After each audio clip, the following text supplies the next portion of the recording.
من روائع قصص الأنبياء للشيخ محمد الشنقيطي. عزير نبي من بني إسرائيل، كانت له مزرعة خارج المسجد الأقصى خارج القدس، وكان من أهل بيت المقدس. وكان عزير يكره مجالس اليهود لما فيها من الكذب والغيبة والفسوق والفجور، وأكثر وقت في مزرعته. وإذا جاء يحمل معه من مزرعته عنبا ويأتي إلى بيته. وذات يوم ذات مرة ظهر الطاعون في بلدته في بيت المقدس، وأخذ ينتشر في الناس ويموتون، فاجتمع أهل القرية وقرروا الهروب من القرية خوفا من الطاعون، فخرجوا عن بكرة أبيهم، وكان عددهم وقت خروجهم 30,000. ألم تر إلى الذين خرجوا من ديارهم وهم ألوف حذر الموت، فلما خرجوا خارج بيت المقدس قال الله لهم موتوا. خرجتم خايفين من الموت؟ يلا موتوا جميعا. باقي أحد منهم ما مات؟ طبعا جميعا ماتوا. فبينما هم في موتتهم تلك ليست فيهم عين تطرف إذ أقبل عزير على حماره وبيده عنب وبيده الأخرى ماء عذب قد جاء به من مزرعته، فإذا بالناس قد ماتت. أو كالذي مر على قرية وهي خاوية على عروشها قال أنى يحيي هذه الله بعد موتها. هذا فلان وهذا فلان وبني فلان كلهم ماتوا، أنى يحيي هذه الله بعد موتها. فجاء أمر الله إلى عزير أن يموت هو وحماره، قال أنى يحيي هذه الله بعد موتها، فأماته الله. مات هو ومات حماره. ولما مات عزير وحماره أحيا الله القرية بحذافيرها 30,000، كلهم يأتي إليه وينظر إليه ميتا كما نظر إليهم أموات. والآن مع القصة. السلام عليكم جميعا ورحمة الله وبركاته. معنا الفترة ما بين داود عليه السلام وسليمان عليه السلام وعيسى عليه الصلاة والسلام. هذه الفترة تسمى فترة النكبات على بني إسرائيل، وسنذكر فيها قصص أنبياء ابتلوا وصبروا. وسنبدأ أولا بنبي أنعم الله عليه بالسراء، أنعم عليه بالمال، فكانت غنمه لا تعد كثرة، وإبله وبقره ودوره، وقد أنعم الله عليه بالنساء والأولاد والمزارع والعقارات والدور، وكان من أغنى أهل زمانه. إنه أيوب عليه السلام. أيوب أنعم الله عليه نعمة السراء، فأراد إبليس عليه اللعنة أن يوسوس له كما وسوس لآدم عليه السلام، وكما يوسوس لكل الناس. أراد أن يوسوس له ليصده عن ذكر الله، فبدأ يوسوس له، وأيوب في استقامة على ذكر الله لا يلتفت إلى وسوسة إبليس. فاستأذن الشيطان من الله أن يسلطه على مال أيوب، لأن المال شقيق النفس، ولأن الإنسان إذا بدأ يخسر في ماله يندفع نحو ما يثبت به ماله ويمسك به على ما عنده من عرض الحياة الدنيا. فتسلط على الأموال التي كانت عند أيوب، الغنم وماتت، الإبل وماتت، البقر وماتت، المزارع ويبست، الدور وتهدمت، الأبناء وماتوا، الزوجات ومتن إلا واحدة. فلم يبقى أيوب يملك من هذه الدنيا التي كانت عنده شيء إلا امرأته، حتى البيت الذي كان يسكنه فيه تهدم على أولاد، فلم يبقى إلا هو وزوجته. لم يتزعزع، لم يضعف، بقي على ذكره وعبادته لله ودعوته. سبحان الله، المال وما أثر، الأولاد وما أثر. فاستأذن إبليس أن يسلط على جسده، على بدنه، فأذن له، فمس الشيطان أيوب في جسده، في ظهر الجسد، فأصيب بداء حساسية، وكان فيه من الضر ما فيه، وفيه من الألم ما فيه. صبر واستمر صابرا على هذا الداء 18 عاما، اجتمع فيها الفقر والمرض وقلة الزائرين من الناس. يعني بعض الناس يئسوا من برئه فتركوا. مع هذا كله وأيوب صابر. امرأته لما رأت الحال ما تخلت عنه، امرأة صالحة، ولذلك من أراد أن يتزوج فليبحث عن المرأة الصالحة، لأنها إذا تغيرت أحواله لن تتخلى عنه. من أحبك لشيء كرهك لزواله، فمن أحبتك لقوة بدنك وشبابك إذا هرمت تركتك، ومن أحبتك لمالك إذا افتقرت تركتك، لكن من أحبتك لدينك تبقى معك، ومن أحببتها لدينها تبقى معها. لا كان زواج الرجل بالمرأة لسبب غير الدين غالبا ينقطع. تنكح المرأة لأربع: لمالها والمال يفنى، وجمالها والجمال يتغير، وحسبها والحسب لا يسمن ولا يغني من جوع، ودينها فاظفر بذات الدين. أيوب امرأته صاحب الدين، كيف لا وهو نبي. هذه المرأة لما رأت التعب والإعياء والمرض في زوجها بدأت تشتغل تعمل، فكانت تعمل عملا يناسب النساء، تعمل في البيوت، تساعد هذه في طبيخ وهذه في غسيل وهذه في غسل وتأخذ كل يوم أجرتها، فتشتري طعاما وتذهب به إلى زوجها.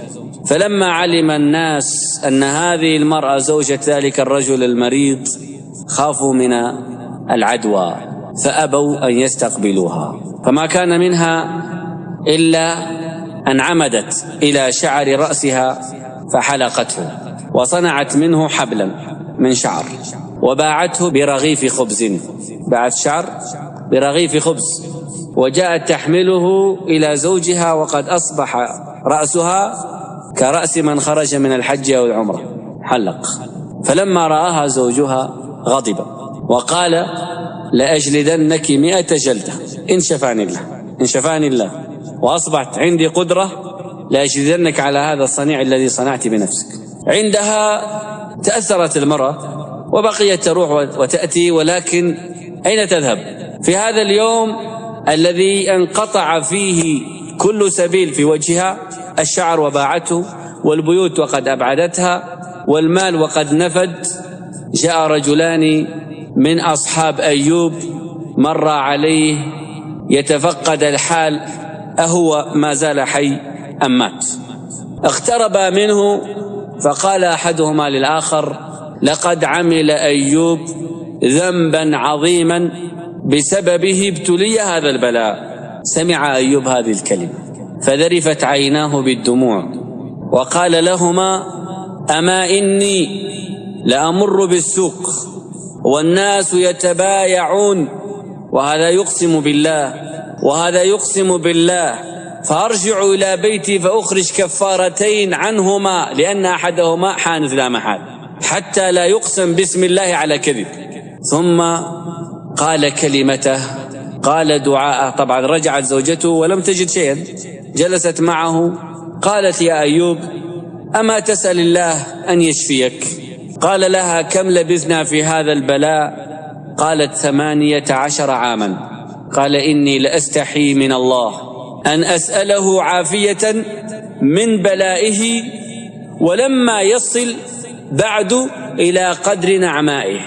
يعني عاش 40-50 سنة في نعمة، 18 سنة في بلاء، يستحي يسأل الله حتى يتساوى الكفتان. فلما قال ذلك خرجت أيضا زوجته تبحث عن طعام، عن غذاء، هي جائعة وزوجها جائع ومريض. وقال أيوب في خرجتها تلك دعوته التي ذكرها القرآن: أني مسني الضر وأنت أرحم الراحمين. لم يقل رب اشفني، الحياء منع. أذكر حاجتي أم قد كفاني حياؤك إن شيمتك الحياء. لم يقل رب اشفني. والدعاء الآخر: أني مسني الشيطان بنصب وعذاب. إنها أخبار بالحال، إخبار بوصف الحال. ومن وصف حاله لمن لا تخفى عليه خافية كفاه وصف الحال عن لسان المقال. أني مسني الضر، أني مسني الشيطان بنصب وعذاب، ويأتي الجواب من الله: اركض برجلك، هذا مغتسل بارد وشراب. ما أجمل الجواب وما أجمل الدعاء. مسني الضر، اركض برجلك. كان الله جل وعلا قادرا على أن يشفيه من غير أن يقول له اركض برجلك، أليس كذلك؟ لماذا قال له اركض برجلك؟ لأن الله ربط الأسباب بالمسببات، ولما كانت الحركة بركة وسبب للرزق كلف بالحركة التي يقدر عليها، وأبسط حركة يفعلها الإنسان يحرك رجله. اركض برجلك ولو ركضا ضعيفا ولو حركة مريض، لكن حرك رجلك ابتغاء السبب وانظر فسوف ترى العجب. أنتم الآن لو ركضتم بأرجلكم هذا المسجد شو يصير؟ لو ركضتم إلى يوم القيامة لن تروا ماء ولن تروا شيء. لكن المعجزة أن الذي أمره بركض الرجل هو الله، وهو الذي أمر موسى بضرب البحر بالعصا، وهو الذي أمر موسى بضرب الحجر بالعصا.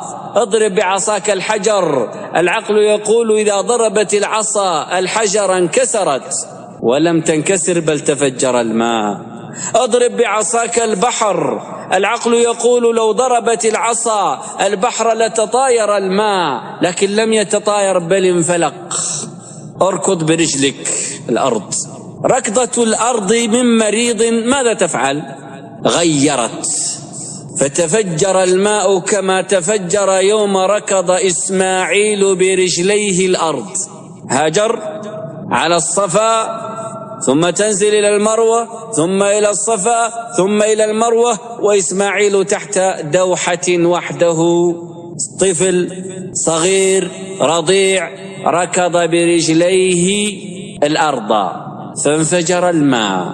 فجاءت هاجر تجري تضرب الماء بيديها خشية على ولدها من الغرق، تقول له زم زم.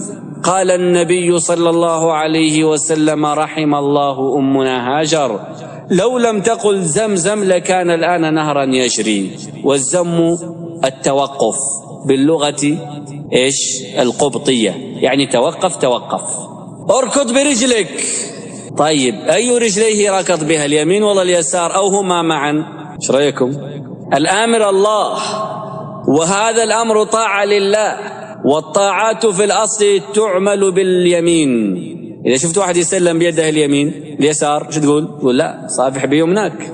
فركض برجله اليمنى الأرض فتفجر من الأرض اليابسة ماء عذبا زلالا باردا، فقال الله له: هذا مغتسل، هذا خاص بك يا أيوب، هذا الماء لك دواء وشفاء وغذاء وطهارة ونقاء، هذا مغتسل بارد.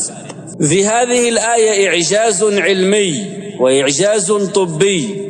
أما الإعجاز الطبي أن الاغتسال بعد الرياضة سبب للصحة والعافية. اركض رياضة، هذا مغتسل، خلاص الرياضة تروش، لأن الرياضة تفتح مسام الجسد، فإذا جاء العرق يخرج ولم تغسله يسد المسام فيؤدي للتعب والمرض والإعياء، عكس ما كنت تريد من الرياضة من الصحة. اركض برجلك، هذا مغتسل. طيب ركض واغتسل قبل أن يشرب، لماذا؟ لأن الإنسان إذا تريض وشرب مباشرة كأنه ما سوى شيء، لأن الرياضة تثير حرارة داخل الجسد فتخرج العرق، فإذا شربت طفيت هذه الحرارة وكأنك ما عملت شيء. لذلك قال له اركض برجلك، هذه حركة يتبعها عرق. طيب اغتسل، هذا مغتسل، انتهيت وارتحت. طيب اشرب، عوض ما خرج من جسمك من العرق، هذا مغتسل بارد. وبعده وشراب. فعل أيوب، ركض برجله فتفجر الماء العذب الزلال البارد. تعرق جسمه، خرج منه المرض والداء، اغتسل بالماء، عادت له بشرته وصفاؤها ونقاؤها وجمالها وصحتها، وشرب من ذلك الماء العذب الزلال حتى ارتوى، وقام من المكان يمشي، وإذا بزوجته المسكينة الصابرة المحتسبة قد أقبلت إلى المكان الذي كان جالسا فيه زوجها فلم تجده. ماذا حصل؟ أين ذهب أيوب؟ أمر به أسد أو حيوان مفترس فأكله، أو ناس فسرقوه، أو مات فأقبل ناس فأخذوه فدفنوه، أين ذهب؟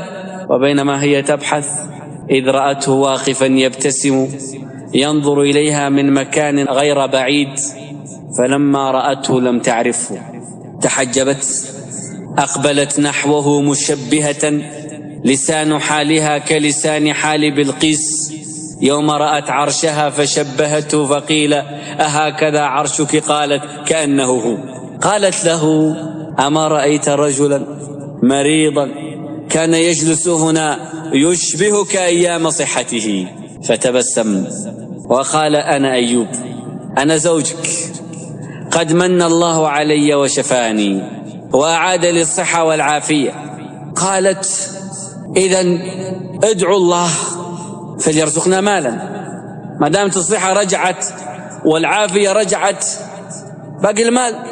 فدعا أيوب ربه فبعث إليه سربا من الجراد، جراد إذا رأيته جراد منتشر، فلما وصل حام الجراد حول أيوب وزوجته، وانقلب من جراد إلى ذهب يتساقط، كل ذهب على شكل جراد، قلبت الجرادة بأمر الله إلى ذهب.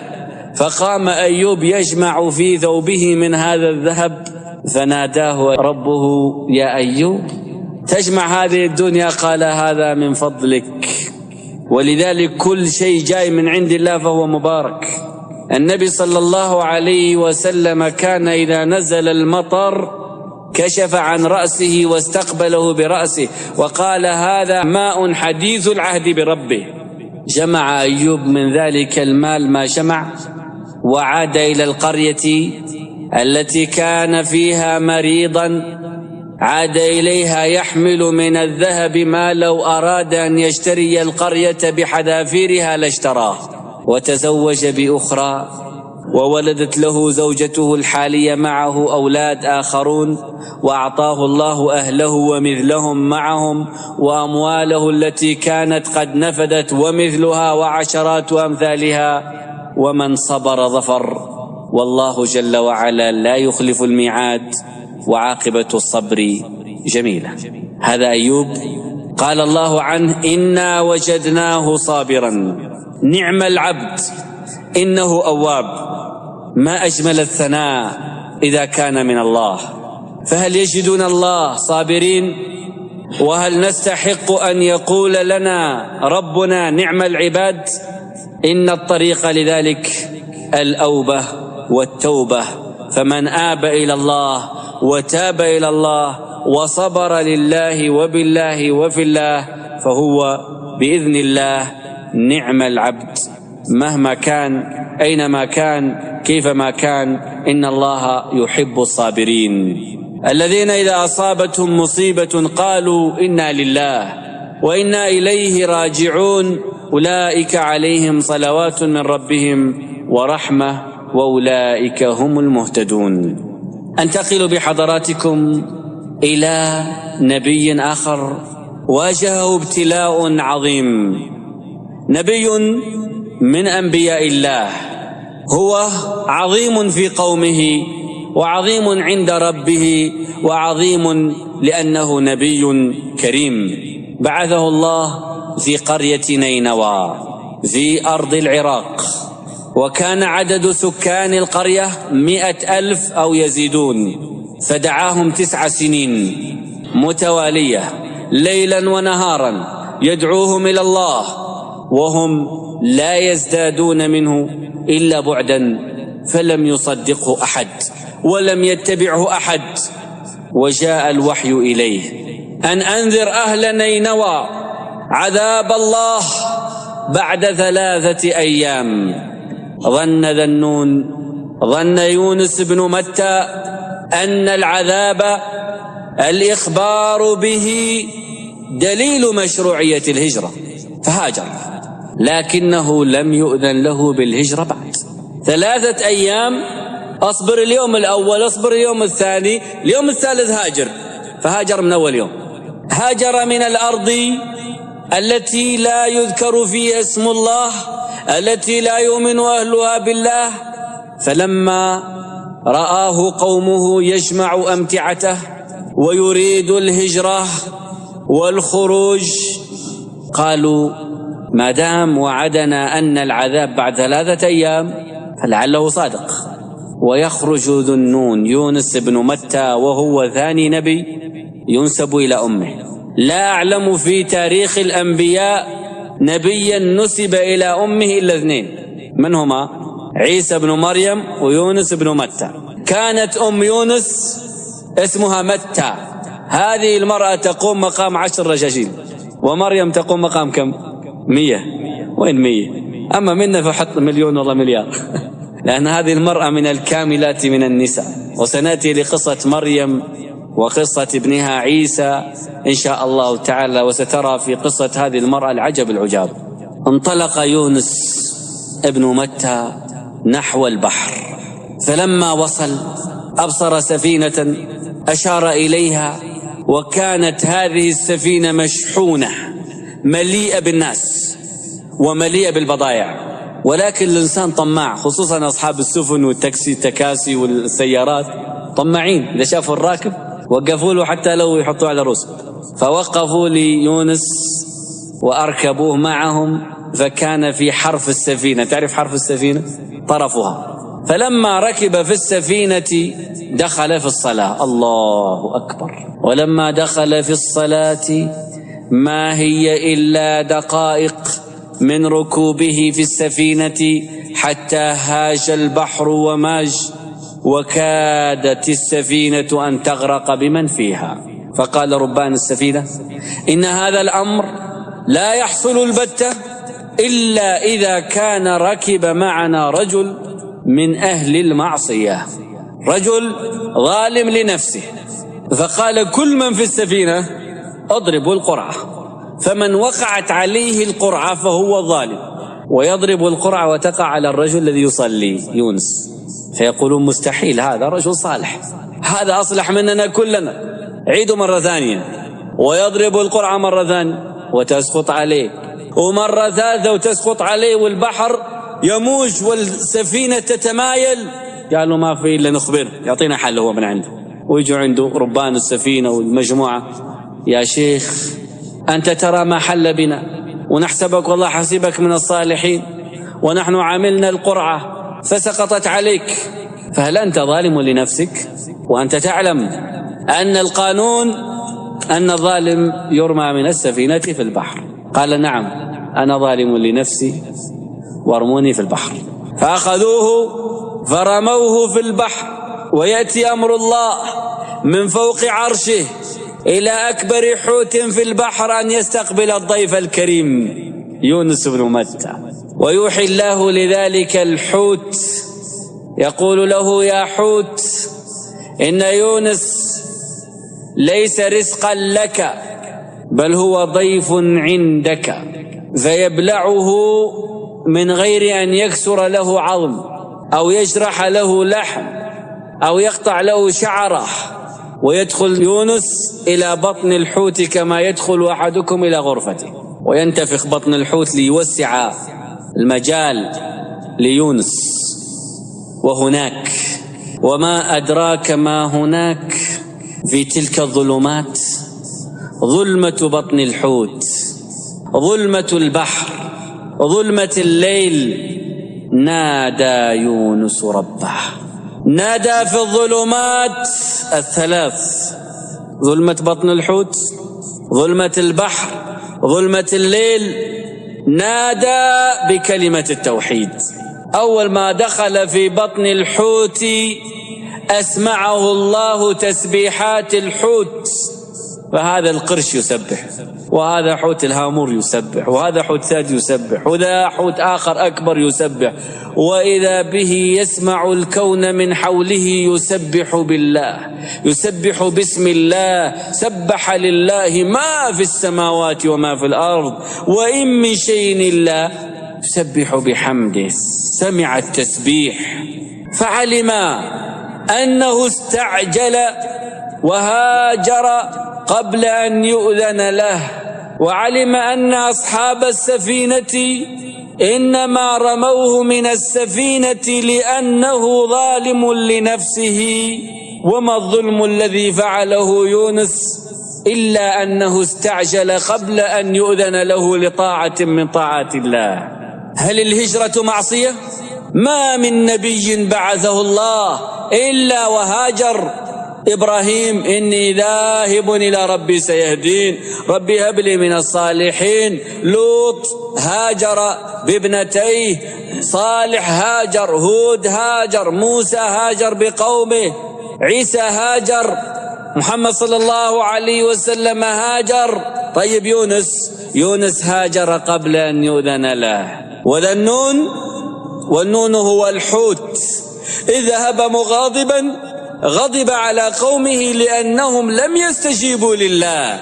ذهب عنهم مهاجرا غاضبا لله، إذ ذهب مغاضبا فظن أن لن نقدر عليه، أن لن نضيق عليه، لأن الأصل في الهجرة هي ذهاب من الضيق إلى السعة، ومن يخرج من بيته مهاجرا إلى الله ورسوله يجد في الأرض إيش؟ مراغما كثيرا وسعة. لكن يونس هل وجد مراغما كثيرا وسعة، أو أنه خرج من مدينة فسيحة وسيعة في البر فأصبح في بطن حوت ضيق، وأن لن نقدر عليه يعني أن لن نضيق عليه، وفعلا ما خرج من أجله وجد ضده. وفي هذا درس: من استعجل شيئا قبل أوانه عوقب بحرمانه. من استعجل الإرث فقتل والده ليرثه يقال أنت محروم من الإرث لأنك قاتل. من استعجل الزواج بالمعتدة قبل أن تخرج من عدتها حرمت عليه أبد الآبدين ولا تحل له ما دامت السماوات والأرض، لأنه استعجل نكاحها قبل انتهاء عدتها. من استعجل شيئا قبل أوانه عوقب بحرمانه. قاعدة: عوقب هو عليه السلام وابتلي، بل نقول ابتلي ولا نقول عوقب، ابتلي بابتلاع الحوت له، فنادى في الظلمات أن لا إله إلا أنت سبحانك إني كنت من الظالمين.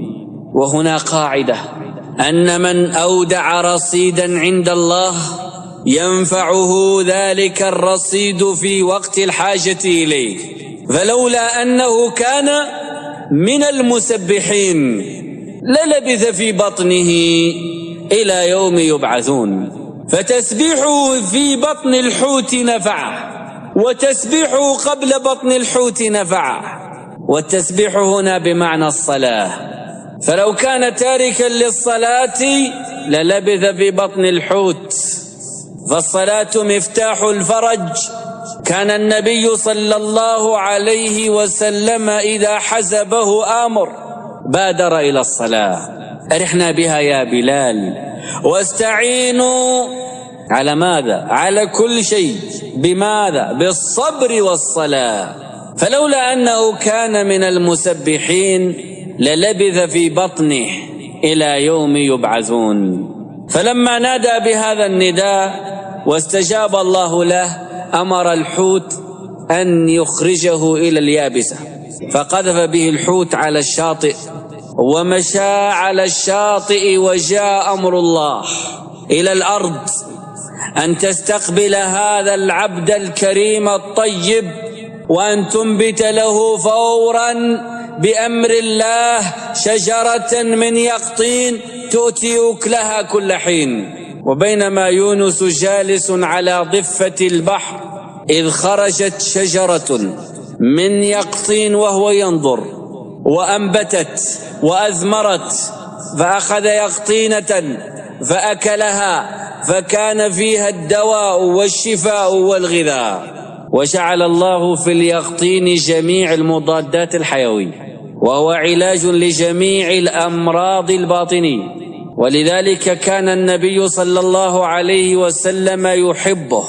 وإذا كان مرضك من الحرارة فاليقطين علاج لجميع أمراض الحرارة، وكان النبي صلى الله عليه وسلم يجمعه مع التمر ويأكلهما معا ويقول أطفئ حرارة هذا ببرودة هذا. فمن أكثر من أكل التمر أيام الحر ارتفعت الحرارة عنده وربما أصيب بأمراض، ومن أكثر من أكل اليقطين في زمن البرد ارتفعت البرودة عنده وربما ساء هضمه. ولكن اجمع بين هذا وهذا يكون لك الغذاء والدواء كما شرع رسول الله صلى الله عليه وسلم.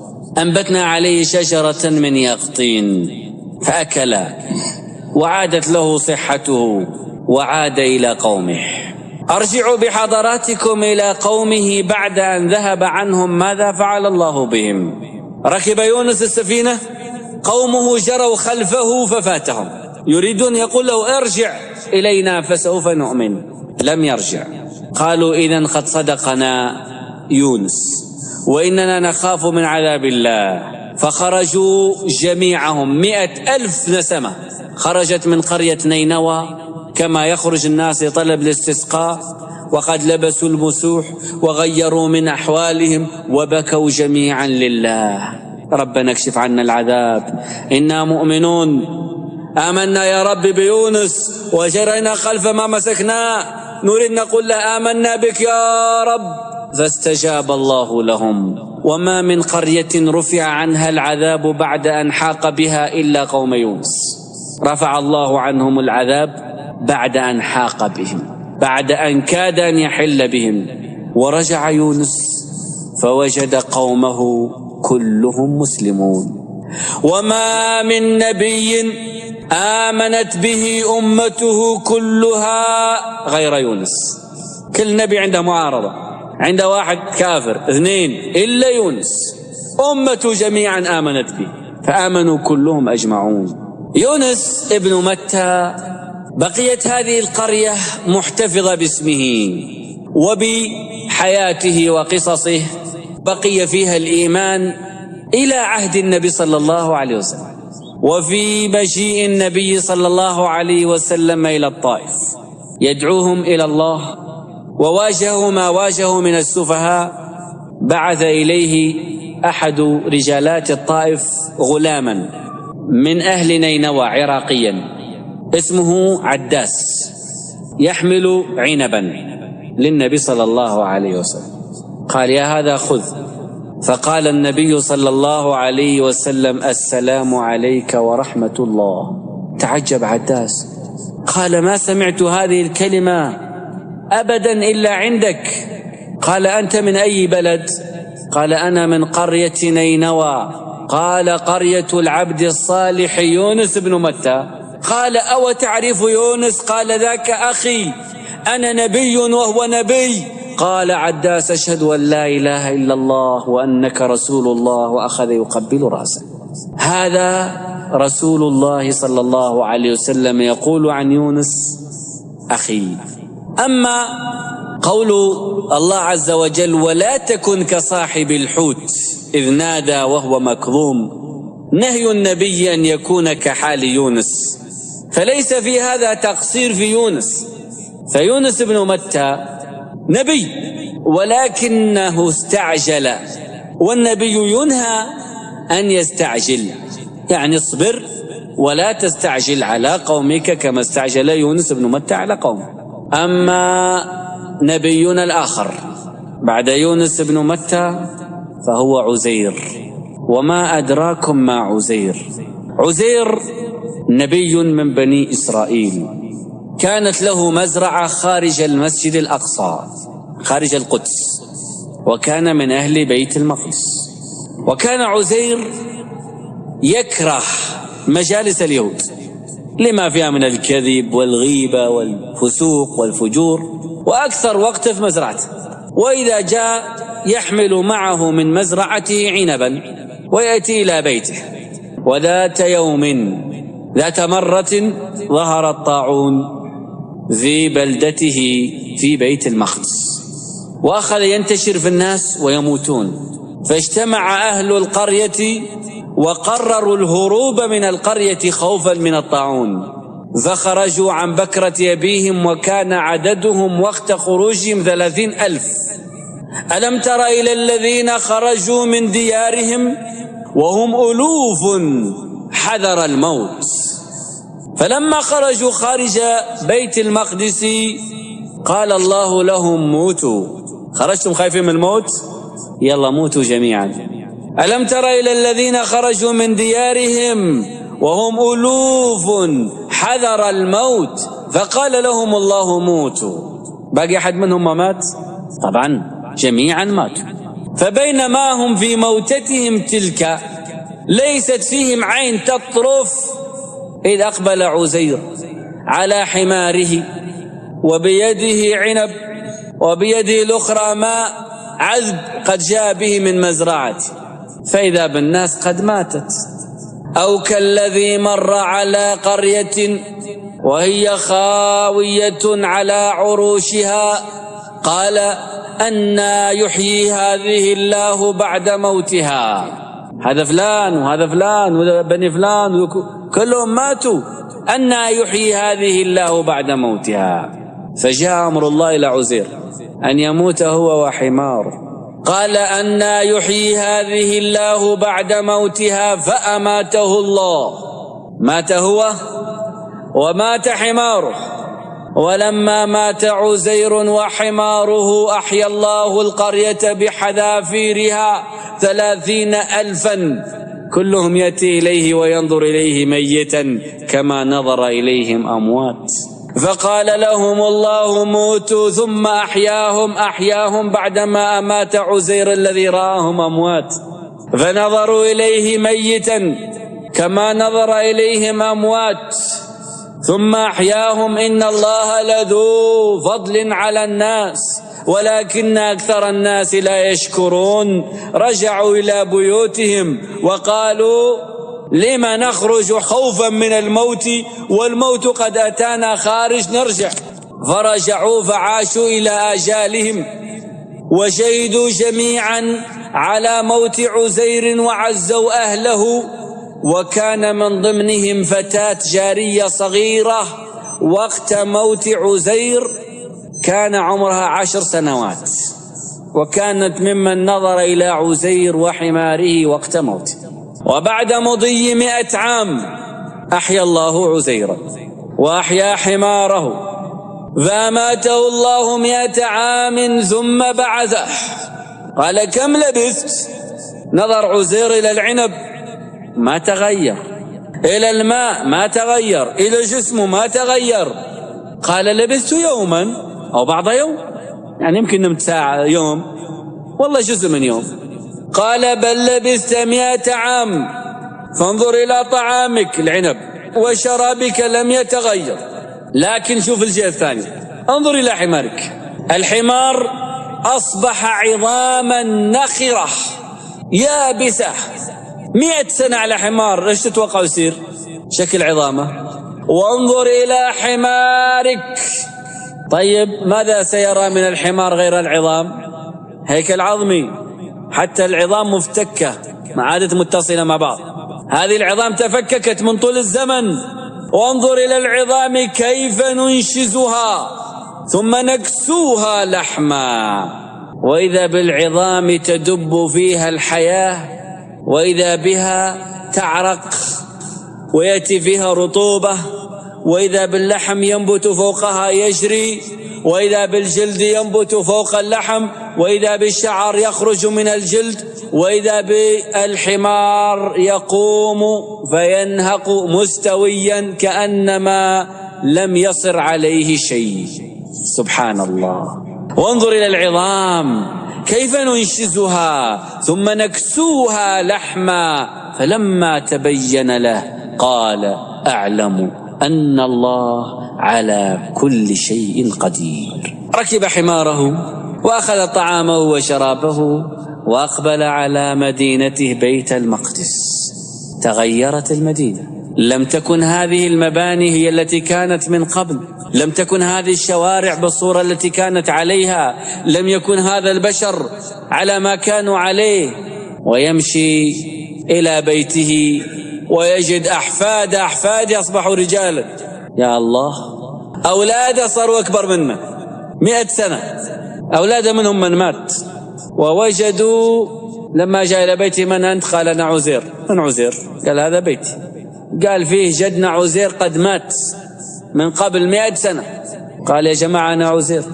قالوا: إن كنت أنت عزير فما في القرية إنسان إلا فلانة عمرها 110 سنوات تعرفك وهي الآن عمياء، فإذا دعوت الله لها ورجع لها بصرها ورأتك وقالت أنت عزير صدقناك.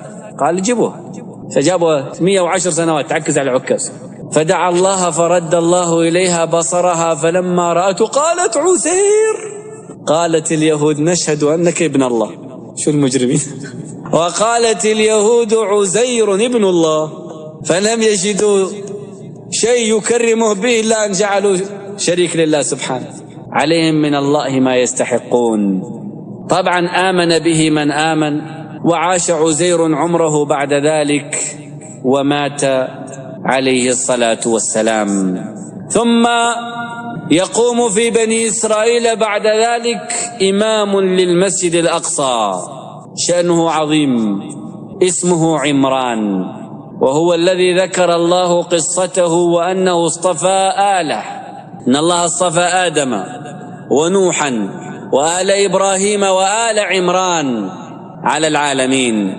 عمران في بني إسرائيل 2، عمران الأول أبو موسى وهارون، وعمران الثاني أبو مريم ابنة عمران.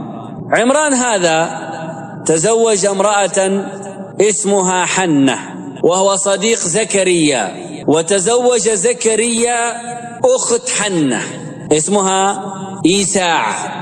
احفظوا الأسماء: إيساع وحنة. إيساع زوجة زكريا، شقيقتها حنة زوجة عمران، وزكريا وعمران إمامي المسجد الأقصى. لكن بني إسرائيل كانوا يحبون عمران أكثر من زكريا. عمران ولدت له فتاة بعد موته، مات عمران وزوجته حبلى بمريم. فلما مات بقيت زوجته حنة حبلى، فقالت: ربي إني نذرت لك ما في بطني محررا، هذا الولد الذي في بطني سيكون إماما في المسجد الأقصى كما كان أبوه، فهو للمسجد الأقصى محرر، يعني لن نستخدمه في أمور الدنيا. وأصبح الإمام بعد موت عمران زكريا، لأنه زوج أخت حنة إيساع، ولأنه أيضا نبي. جاءت ساعة الولادة عند حنة فولدت مريم ابنة عمران، وقالت ما قالت: ربي إني وضعتها أنثى والله أعلم بما وضعت وليس الذكر كالأنثى، وإني سميتها مريم وإني أعيذها بك وذريتها من الشيطان الرجيم. فتقبلها ربها بقبول حسن وأنبتها نباتا حسنا وكفلها زكريا. كيف كفلها زكريا؟ اجتمع بنو إسرائيل، طبعا عمران إمامهم وهذه بنته يتيمة وفاعل الخير كثير، كل يبغى يربي البنت. قال لهم زكريا: يا جماعة أنا أحق بها، أولا أنا إمام المسجد وعمران كان إمام المسجد، ثانيا أنا زوج خالتها وخالته أم. قالوا له: لا، ما في إلا نضرب القرعة، نعمل قرعة بيننا، فإذا وقعت من نصيبك فأنت تأخذ تربي، إذا جت عندنا نحن نأخذها. قال: إذن ماذا تريدون أن نفعل؟ قال: نخرج خارج المسجد الأقصى في بركة ماء ونأخذ أقلام، وكل واحد يرمي قلم، فمن كان قلمه لم يغرق فهو الذي يأخذها، ومن غرق قلمه لا يأخذها. قال: بسم الله. الأقلام أصلا تصنع من خشب، والأصل في الخشب أنه ما يغرق، يبقى يسبح فوق الماء، لكن دعوا الله أن يغرق كل الأقلام التي لا حظ لهم في مريم، ومن له حظ فيها يبقى قلمه. فرموا الأقلام في الماء فهبطت كلها إلا قلم زكريا. قال: خلاص، قالوا هذه آية من آيات الله وانت خذها. كفلها زكريا عمل لها زكريا غرفة فوق محرابه، وأصبح يأتيها بطعامها وشرابها ورزقها، لكن تفاجأ أنه كلما يأتي شايل طعام يجد الطعام قد جاء قبله، كل ما يجيب شراب الشراب جاء قبله. كلما دخل عليها زكريا المحراب وجد عندها رزقا، يصبر يصبر يصبر ثم يسألها، خاف ليكون أحد غيره من هؤلاء اللي كل يبغاها يجيب له. قال يا مريم أنى لك هذا؟ من جاب لك هذا؟ قالت هو من عند الله، إن الله يرزق من يشاء بغير حساب. أخذ زكريا الدرس ونزل إلى المحراب وقام ليلته يصلي لله، إن الله يرزق من يشاء بغير حساب. إيساع وحنة أختين، حنة تأتي تشوف بنتها، وإيساع تأتي تشوف بنت أختها، وهم الحرمتين الوحيدتين اللي يتعاقبوا مع زكريا على مريم. ومريم أمرها عند الله، كفلها زكريا، لكن الله الذي أنبتها نباتا حسنا، الله الذي تولى رزقها. قام زكريا في محرابه فدعا، فنادته الملائكة. ماذا قال في دعائه؟ ربي إني وهن العظم مني، يعني يا ربي أنا كبر سني ووهن عظمي وشاب رأسي، صرت ضعيف. وانظر في دعاء الأنبياء تجد فيه أدب جم. أيوب قبل شوي ايش قال؟ أني مسني الضر. طيب زكريا ايش يقول؟ أني وهن العظم مني، الوهن الضعف، أني وهن العظم مني واشتعل الرأس شيبا ولم أكن بدعائك رب شقيا وإني خفت الموالي من ورائي. زكريا حامل هم ايش؟ هم إمامة المسجد. إذا مت يقول عمران مات وأنا قمت بالإمامة. طيب إذا أنا مت هؤلاء اليهود ما في محد يصلح للإمام. وإني خفت الموالي من ورائي وكانت امرأتي عاقرا فهب لي من لدنك وليا يرثني. إيش معنى يرثني؟ هل يرث ماله؟ لا، الأنبياء لا يورثون، لكن يرث النبوة، يرث الإمامة، يرث العلم، ورث سليمان داود. واجعله ربي رضيا. فبينما هو كذلك إذ جاءه جبريل عليه السلام فوقف في قبلة محرابه وناداه، قال يا زكريا إن الله يبشرك بغلام اسمه يحيى. طيب لماذا سمى الله غلام زكريا يحيى؟ قالوا لأن امرأة زكريا كانت مصابة بأم الصبيان. تعرف أم الصبيان؟ يعني تسقط، كل ما تحمل ولد يسقط ميتا، تحمل يسقط ميتا، فأدى لها كثرة الإسقاط للعقر، والعقر هو عدم الحمل، فأصبحت عاقرا. ويقول لك لا عقر إلا بعد ولادة ولا عقم إلا بعد ولادة، فعقرت يعني خلاص كبرت ولا عادت فيها حمل، كانت امرأتي عاقرا. فيوم بشر بالغلام حمل هم أنه سيموت كما مات إخوان، فقال الله اسمه يحيى، يعني هذا الولد بأمر الله سيحيا ولن يموت كما مات إخوانه من قبل.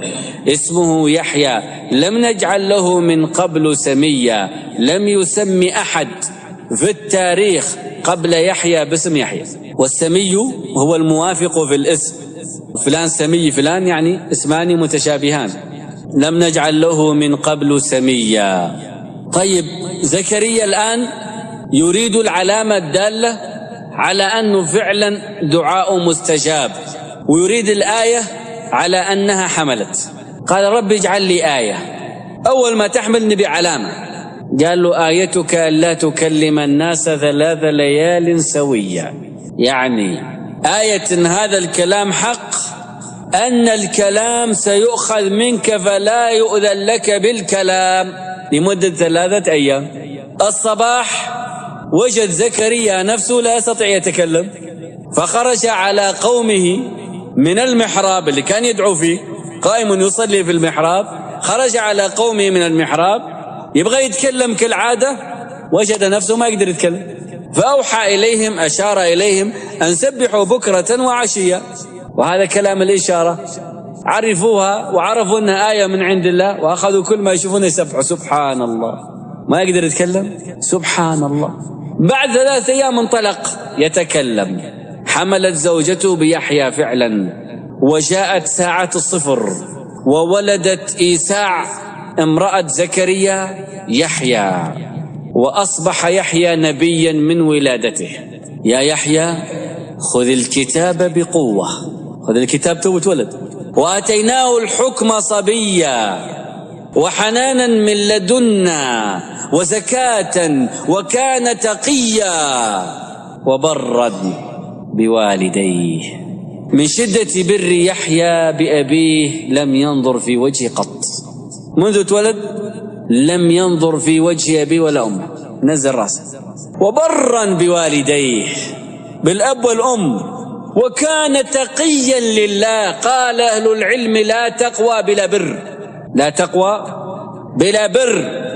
إذا لم تكن برا بوالديك فلست من المتقين، لأن الله عز وجل قال أن اشكر لي ولوالديك إلي المصير.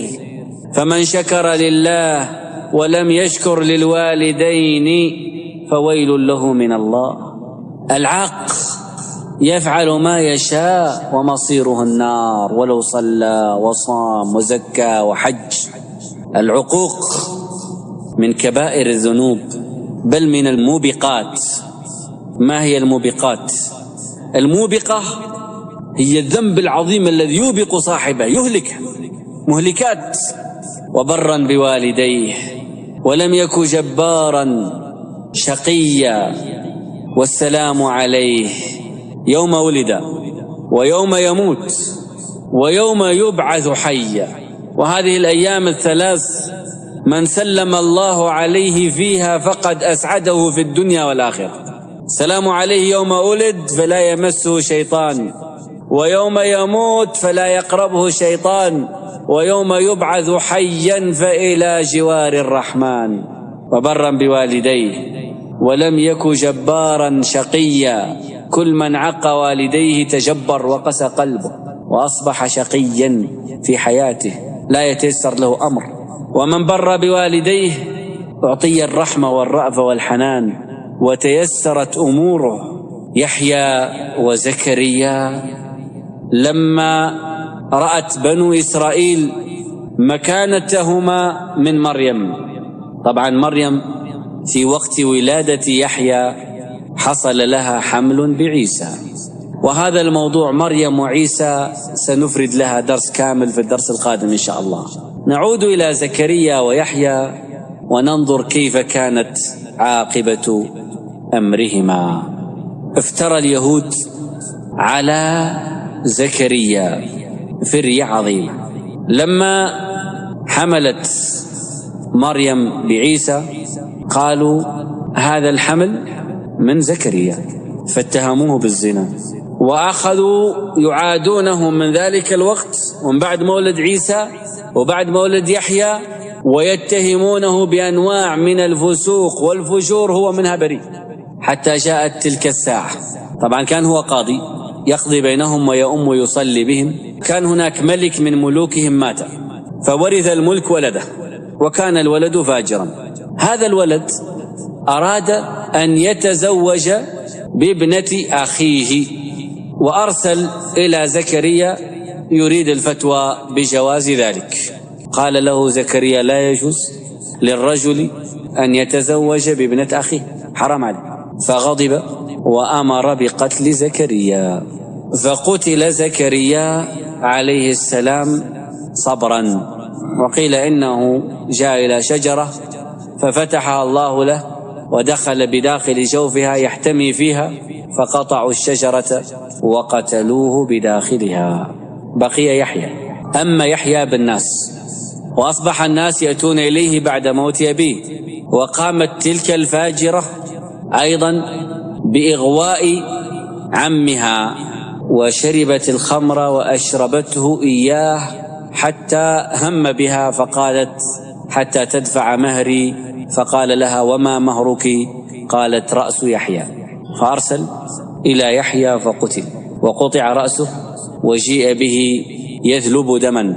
فلما رأته الفاجرة رمت نفسها فقتلت نفسها، وقامت معركة في بني إسرائيل بعد قتل يحيى عليه السلام، واستمرت وتفرقوا وتمزقوا، وبعث الله عيسى بن مريم، وبدأت حرب أخرى مع عيسى ستأتي بتفاصيلها في الحديث عن مريم وابنها عليهم الصلاة والسلام. السلام عليكم ورحمة الله وبركاته. إذا أعجبك الفيديو لا تنسى الإعجاب والاشتراك في القناة ليصلك كل جديد.